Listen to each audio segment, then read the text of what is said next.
अस्सलाम वालेकुम। तो दोस्तों इस वक्त तो हम मौजूद हैं माउडन लेक पर। इधर मैं आपको थोड़ा सा व्यू दिखा देता हूँ। मैं अपने दोस्तों के साथ यहाँ पर घूमने आया हूँ। एक चीज़ जो सबसे यहाँ पे बहुत अफसोस वाली है, हैरानी हुई कि यहाँ पर जो ज़्यादातर जो जंगल है माउडन लेक का, इसके इर्द गिर्द लेक है, इस जंगल को अगर आप देख रहे हैं तो इनको देखिएगा यहाँ पे काट दिया गया है ना, बजाय इसके कि यहाँ पे ट्री लगाए जाएं। ये सारा अगर आप देखें इस तरफ, ये आपको सारे कटे हुए ट्रीज नज़र आ रहे हैं। तो इसकी खूबसूरती को ख़राब किया जा रहा है। कौन लोग हैं ये जो दरख्त यहाँ पे काट रहे हैं? एक तरफ तो हम जो है वो कंपेन चला रहे हैं कि हमने 10 बिलियन ट्रीज़ लगाने हैं और 1 बिलियन ट्रीज़ हम लगा चुके हैं। ये KPK की गवर्नमेंट के अंडर ये एरिया है। तो इधर यहाँ पर तो सूरत हाल कुछ और ही है।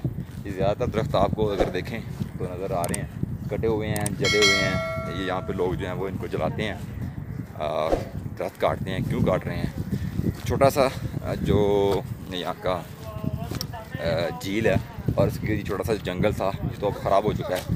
और इतनी ज़्यादा खूबसूरती तो इस जंगल की तो नहीं रही।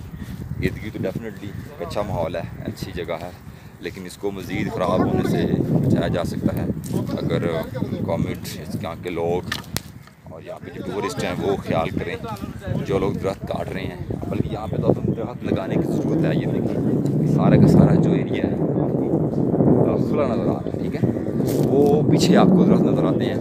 यहाँ पर तो इस वक्त तो बहुत ज़्यादा खाली है, धूप ही धूप है। देखिए अगर यहाँ पर हम आए हैं तो चाहे इसके कि एक प्लेजेंट माहौल, प्लेजेंट वेदर आपको मिले, उसके बदले में यहाँ पर जो है वो धूप ज़्यादा महसूस हो रही है क्योंकि छाँव नहीं है, दरख्त कट चुके हैं, इसलिए ये एक इशू है यहाँ पर। सो हमारी रिक्वेस्ट है इंसानिया से, जो भी लोग इसके केयर टेकर होते हैं, इसको देखते हैं, का जो महकमा है वो इसके बारे में देखे और इसको बचाया जाए।